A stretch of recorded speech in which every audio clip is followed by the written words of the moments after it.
Angelin's POV. Pagising ko, suot ko ng malaking t-shirt ko habang si Andre nasa harap at bago ng ligo. Nakatapis pa ang tuwalya sa ibabang bahagi ng katawan niya. "Wake up, sweetie," he murmured even though he already saw me with my eyes wide open. "I still want to sleep. 4 hours is not enough." Mahinang protesta ko bago tumalikod sa kanya. Hinila ko rin ang kumot hanggang balikat ko at muli pumikit. Di ako kumibo kahit nang maramdaman ang pag-upo nito sa kama. Hinila pa niya ako papalapit sa kanya at walang sabi, inalis ang kumot na siyang kinasigaw ko. "Andre naman!" Ngunit mahina lamang tong tumawa at walang mali siyang binuhat ako patungo sa kandungan niya. Agad na nag-init ang pisi ko matapos itong ayusin. Sa magkabilang bewang niya ang pinti ko. Pagtayo nito, nilagay ko ang mukha ko sa balikat niya matapos may maramdaman sa ibaba kahit may tuwala pa. "Don't mind it, sweetie. We'll just take a bath." Pero naligo ka na. Ang kaso wala tong pakialam at tinuloy nga ang balak niya. Siyempre, scam lang yung maliligo to. Kapag kay Andre, huwag masyadong magtiwala. Iting-iti pang loko bago umalis ng bahay. Napailing na lang ako at sinamahan si Adi sa garden upang bantayan habang naglalaro. "Ma'am, may bisita po kayo," ani Yaya Karen. Sinulyapan ko lang at tumango. Simula kasi nung kumalat sa sahig ang niluto ko, nawalan na ako ng gana kay Yaya Karen. Alam ko sinusubukan niya akong kausapin pero ayoko lang talagang magtiwala. Hindi ko naman siya tatanggalin sa trabaho kaya wala siyang dapat ipag-alala. "Patuloyin mo." "Angeline, I miss you, kapatid," sigaw ng bisita. Pinarimik ko ang labi at naniningkit ang mga matang pinagmasdan tong lumapit. Tumabi pa nga si Yaya Karen para lang di matakpan si Nadia na kumakaway at abot tenga ang ngiti. "Adi, ang big boy mo na." Tinakbo pa nito si Adi na tumigil sa pagmamaneho ng sasakyan niyang laruan. "Tita, I miss you po," balik sigaw ng anak ko. Napailing ako at napasapo sa noo. Hinintay ko pa silang makalapit ni Adi bago niyayang tumuloy sa loob at maupo sa sofa. "Di mo sinabi ngayon ka pupunta? Wala ka tuloy merienda." Asar ko sa kanya. "Surprise visit nga kasi. Isa pa ang dami niyong pagkain dyan pagdadamutan niyo ako." Tinaas nitong kilay bago nalingon ng kusina. "Ano bang gusto mo? Dadamihan ko. Pero damihan mo rin ang kwento mo, ha?" Ngumisi ako matapos itong mapangusong. "Oo na. Basta gusto ko tinapay at pineapple juice. Goods na ako dun." Tinaas baba pa nito ang mga kilay. Akbang tatayo na ako ngunit pumunta sa gilid ko si Yaya Karen. "Ako na po, ma'am. Magkwentuhan na lang po kayo dito." Kinunot ko ang noo at ewan ko ba ngunit ayokong pagkatiwala sa kanya yon kaya tumayo pa rin ako. Ang kaso pinigilan na ni Nadia ang palapulsuhan ko. "Magbuhay Reyna ka naman kahit minsan, Angeline. Hayaan mo siyang gumawa at makinig ka na lang sa akin." Pilit ni Nadia. Sa huli, tumango ako kay Yaya Karen na agad tumalima sa kusina. Nilingon ko na lang si Adi na kinuha ang remote ng TV at binuksan iyon. "Anong ganap? May progress na ba?" Atat na bulong nito. Nilapit pa nito ang mukha kong kaya tinulak ko ang noon niya gamit ang hintituro ko. "Hindi ba dapat ako nagtatanong niya, Nadia? Diba?" Pinalakihan ko siya na mata at pinitik ang noon niya gamit ang hintituro ko. "Angeline naman, ano bang gusto mong malaman?" Maktol nito dinadama ang noon niya. "Sinong katsaktsakan mo na isang araw, ha? Sino?" Si "Mama, I'm thirsty." Singit ni Adi kung kaya't tinatuloy ni Nadia ang sasabihin. "Hingi ka kay Yaya Karen, baby." Utos ko rito kung kaya't nagtungo nga sa kusina. Muli kong hinarap si Nadia na nakangiwi. Ayaw ibuka ang mga labi. "Sabihin mo na, Nadia." Ngunit pareho kaming natigilan matapos marinig ang pagkabasag sa kusina.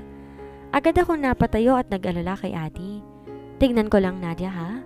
Di pa man to nakakatango, inilang hakbang ko na lang kusina para lang matagpuan na maraming basag sa sahig at nagkalat na juice. "You're bad. Gusto mong gawa na masama ang mama ko?" Sigaw ni Adi na nasa kabilang dulo. "Mama, Yaya Karen wants to poison you." Sumbong nito at tinuro pa si Yaya na namumutla at hindi na maipinta pa ang mukha. Walang humpay ang pagkabog ng puso ko. Nahanginig ang buong katawan ko sa galit. Nang gagalitit gustong sampalin ang Yaya na nasa harapan ko. Pinipigilan lang ako ni Nadia kung kahit di ko magawa.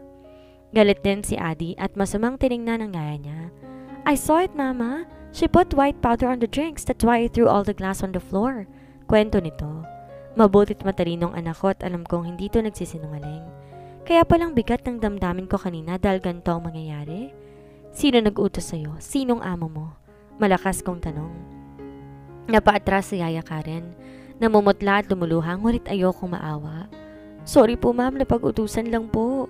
Nahanginig ang labi nito at maging katawan ngunit wala akong pakialam. Napag-utusan?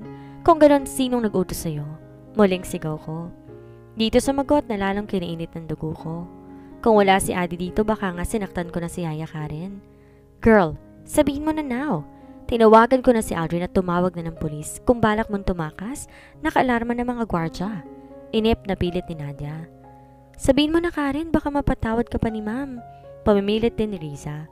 Ngunit umiling si Yaya Karen at umiyak ng umiyak na mas lalo kong kinairita. Lumuhod pa ito at kulang na lang hagka ng mga paa ko. Ma'am, patawarin niyo po ako, isang pagkakataon pa po. Isang pagkakataon pa para matuluyan mo na ako, ha? Wala ba akong isip sa paningin mo? Nag-uumapaw ang galit ko. Alam ko, sampid ako sa mundo pero alam ko sa sarili ko, di ko deserve lahat ng kalupitan nito. Bakit ba hindi mo nalang sabihin ko sino? Gusto mo ba umabot pa to sa korte? Umiling ito at hinawak-hawakan ng paa ko, ngunit umatras ako. Bala ko nga ulit sigawan ngunit narinig kong ugong na sasakyan ng mga pulisya. Agad kong binalingan si Riza upang ipakyat sa itaas si Adi. Tumalima naman to at inakyat nga sa itaas ang bata na di naman nagreklamo. Umatras ako matapos mas umiyak ni Yaya Karen. Sakto yon sa pagpasok ng mga polis kasama si Aldrin at Andre. Agad nitong tinakbo ang distansya ko at niyakap ako. Hinagka ng noo ko bago sinuri ang katawan ko. Nasaktan ka ba? Mabining tanong nito. Umiling ako at kahit gusto kong kiligin wala sa lugar, lalo pat katatapos nang may magtangka sa buhay ko. Karen, sino ba kasi nag-utos sa'yo? Kahit tumuha ka pa ng dugo dyan, walang magbabago. Ngunit muli lang yumuko si Karen at lumuhod sa harap ni Andre. Sir, hindi ko po sinasadya. Napag-utusan lang po. I don't care, Miss Karen. You almost harmed Angeline.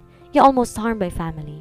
There is no reason to forgive you, but instead, you should prepare yourself to go behind bars. Malamig na sagot ni Andre. Tinapunan niya rin to na malamig na tingin bago ko hinila papalayo at hinayaang lumapit ang mga pulis. Sir, wala po akong kasalanan. Sigaw nito matapos siyang hawakan sa braso ng pulis. Crazy. Bakit di mo sabihin kung sino may pakana nito para mailigtas ka?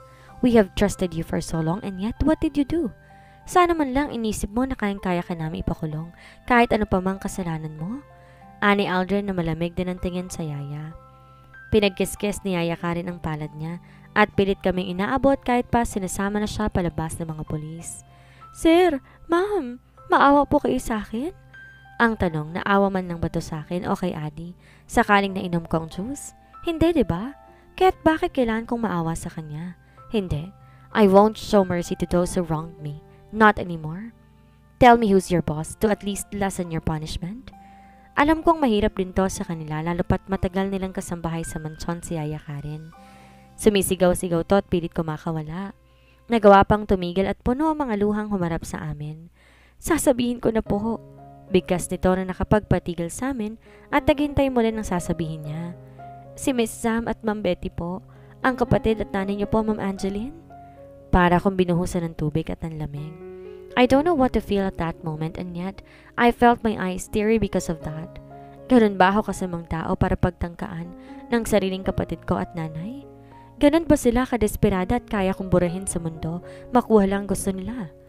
Nangihina ako at muntik pang matumba kung di lang mahigpit ang kapit ni Andre sa bewang ko. Angeline, hold on me. May panik na bulong nito. Nanlabong paningin ko at hiniyaang tumulo ang masaganang luha. Hindi ko na nga naiintindihan si Nadia na nagsasabi-sabi sa gilid.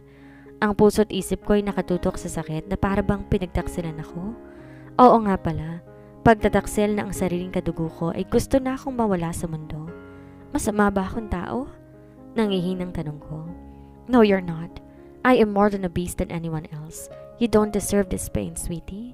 Sinserong sagot ni Andre habang paakit kami sa hagdan. Di ko na nga inalala si Nadia dahil sa sakit na nararamdaman ko. Ba't parang ang unfair sa akin ng mundo? Di pa talaga nila ako mahal kahit konting-konti lang? I wanna cry harder, Andre. Gusto kong sumigaw, gusto kong magwala pag-amin ko. Then cry, sweetie. No one is stopping you. Shout and let all your pain go. Mess everything if that will calm you. I'm ready to be your punching bag just so you can feel better. Let me be your witness and savior at the same time, sweetie. He whispered into my ear and so I did. I shout. Kahit mabingis si Andre, hindi to umalis. Ginulok ko ang kama, tinapon ng unan, binasag ang vase at tinaob ang mesa. Gigil kong hinampas ang sahig at umiyak ng umiyak. I sobbed my pain. I messed up everything and even broke the glasses, and yet my heart is still in pain, still bleeding. Don't I deserve to live a peaceful life, Andre? Wala ba talaga akong karapatan dahil anak lang ako sa labas? Bunga ng isang kasalanan. He sighed and scooped me up, put me to bed and hugged me tightly. Everyone else deserves to live a peaceful life, no matter how bad or unlucky they are, and I tell you now, if they cannot accept you, Addie, I will accept all of you, sweetie. You are Angeline de Masupil and that means a lot to me. So do not belittle yourself and learn how to light. Weakness should not overpower you. Matatag nitong bigkas na muling nagpainit sa puso ko. Andre's words made me the toughest. Sa kabilang banda. Kung noon, pakiramdam ko nag-iisa ako, hindi na ngayon. Kahit pa di malinaw ang relasyon namin ni Andre, sapat ang assurance na kasama ko to sa laban ng buhay. Hold on to me tightly, Mama. Daddy, keep an eye to Mama. Utos ni Addie na nasa gitna namin habang naglalakad sa lobby ng kumpanya. Bahagyang kumunot ang noo ko at nalingon si Andre na nasa akin niya ang tingin. Nahiya ako kung kahit napaiwas ako ng tingin. You don't have to remind me, buddy. I'm just making sure that we won't lose our daddy because I swear you will lose me if Mama will be lost. Sincerong sabi ni Addie. I won't. I'm keeping you too. Not because you're my responsibility but because you stole something from me. Seryosong saad ni Andre. Napabaling ako sa kanya dahil hindi ko alam kung anong ninakaw namin sa kanya ng anak ko. Kaya lang nakita kong ngisi nito at pilyong tingin na tila ba hindi ako mahulaan kung ano yon. Humigpit ang hawak ko sa kamay ni Addie at balak na magsalita, ngunit may babaeng empleyadong lumapit kay Andre. Hulmado ang katawan nito at kung lipstick lang naman, panalo na to sa pagkapula. Sir, iakit ko po mamaya tong sales report na hiningi nyo kahapon. Medyo late lang po. Incompetent. All I know it was Andre who spoke but then my eyes widened when I realized it was Addie. Pareho kaming napatingin ni Andre, maging empleyado napanganga na walang emosyon ng tingin. Please distance yourself. My daddy doesn't need an incompetent employee. Ngumawi ako at agad tinakpan ang bibig ni Addie. Takot akong tumingin kay Andre na di mapinta ang mukha, ngunit inuna ko munang manghingi ng pasensya sa empleyado. I'm sorry ma, medyo bad mood kasi tong anak ko ngayon eh. Sorry po. Maliit pa akong yumuko para naman di ako lalong nahiya. Say your apology, anak. Utos ko rito bago inalis ang pagkakatakip ng kamay ko sa bibig niya. I'm not gonna say sorry. Please distance yourself from your boss, miss. My dad and mama are married. Muli kong tinakpan ang bibig ni Addie, paulit-ulit humingi ng tawad sa empleyado. Nanlalaki ang mata nito. Di makapaniwalang nilingon si Andre. I'm sorry to my son's behavior. Just give the report to my secretaries. Pagpapaumanhin dito ni Andre. Kahit di pa naka-oo ang empleyado, hinila na kami ni Andre sa elevator. Pagkatuloy sa loob, di ko alam kung pagagalitan ko ba ang anak ko o intindihan na lang na baka epekto to nangyari sa bahay. Kung ako'y nakapagtempe, si Andre hindi. Niluhod niyang isang paa at matamang tiningnan si Addie na di naman kakikitaan ng takot. I guess Andre found his match. What you did is bad, buddy. Panimula nito gamit ang seryosong boses. She's not doing anything bad to you. Yes, she's not yet doing anything bad, but in the near future she might be, Daddy. Paliwanag nito. I'm just protecting my family. Pareho kaming natigilan ni Andre sa sigaw nito at pagyuko. Lalo pa ako naalarma matapos makita, yumugyog ang balikat ni Addie sanhi ng kanyang pag-iyak. Addie? Natigilan ako sa akmang pagsasalita at pagbuhat sa anak ko matapos ako maunahan ni Andre. Agad nitong binuhat sa kanyang mga bisig si Addie at pinatahan sa pag-iyak. Shh! I don't mean to make you cry, buddy. What you did is really wrong and I don't want you to grow up like that. Masuyong paliwanag nito na ikinataas pa ng kilay ko. Kusang gumuhit sa isipan ko kung gaano kasama ang ugali no ni Andre. Pero tingin ko unti-unti na nga siya nagbabago. But I don't trust anyone right now, Daddy. I'm scared that they might have a chance to take away my mama from me. Mahinang amin nito na nagpaantig sa puso ko. Kita ko napapikit si Andre ng mariin at mahigpit na niyakap ang anak. Hinagkan niya to sa pisngi at nagsorry hanggang sa makarating sa top floor. Palayo pa lang si Melanie papalapit sa amin Sinenyasan na agad to ni Andre na wag lalapit. Nakakaintindi tong tumango at hinayaan kaming tumuloy-tuloy. Imbes sa conference room, tumuloy muna kami sa office para pakalmahin si Adi. Shh, buddy. Don't worry anymore. I will add more security. Doon pa lang ngumiti ang bata at naggaya na sa conference room. I'm okay now, Daddy, and yes, you should add securities. Nasa puko ang noo habang si Andre ngumisi lang ulit. Di ko pa inasahan ang paghapit ito sa akin at pagtangay sa conference area. Doon na nagsimulang bumilis ang tibok ng puso ko sa kaba. Sinubukan kong kalmahin ang sarili at wag pangunahan ng galit dahil alam kong nasa labang dahilan ng muntikan kong pagkawala. But then my hands started shaking as we entered the conference room. My eyes automatically turned cold as my gaze found Sabi, my desperate mother and father, all together on the other side of the table. Di pa rin ako makapaniwalang pinagtangkaan nilang buhay ko. They should be ashamed of themselves for being in such a desperate state.